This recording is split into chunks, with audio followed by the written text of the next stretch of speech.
Hello guys, നമ്മൾ വീടിട്ട് തുടങ്ങിയില്ല. അതിനു മുമ്പ് നമുക്കൊരു പേഴ്സ് കളഞ്ഞ് കിട്ടി. നമുക്ക് നോക്കി വെക്കാം. ഇതാണ് ആ പേഴ്സ്. ഇവിടെ കിടന്നാണ് ഗൈസ്.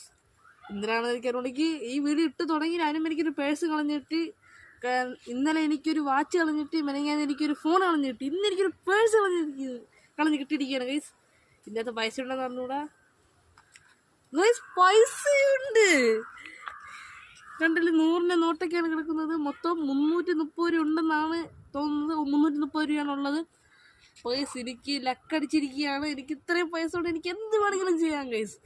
അപ്പോൾ ഗൈസ്, ഇതൊട്ട് ഈ പൈസ എൻ്റെ സ്വന്തമാണ്. ഇത് കളഞ്ഞു പോയവർക്ക് ഇത്തിരി സങ്കടം കാണുമായിരിക്കും. ഇതൊരു ചെറിയ വലിയ ആൾക്കാരുടെ ആയിരിക്കില്ല ഗൈസ്. ഇത് ഏതെങ്കിലും ഒരു പ്രായം കുറഞ്ഞ ഒരാളുടെ ആയിരിക്കും ഈ പേഴ്സ്. കാരണം കണ്ടിട്ട് അങ്ങനെയാണ് തോന്നുന്നത്. അപ്പം എനിക്ക് ഇനി തൊട്ട് ഈ പൈസ എൻ്റെയാണ് ഗൈസ്. ഈ പൈസ എൻ്റെതാണ്. അപ്പോൾ നിങ്ങൾക്ക് ഈ വീഡിയോ ഇഷ്ടപ്പെട്ടെങ്കിൽ ലൈക്ക് ചെയ്യുക, സബ്സ്ക്രൈബ് ചെയ്യുക, മാക്സിമം സപ്പോർട്ട് ചെയ്യുക. Okay, by.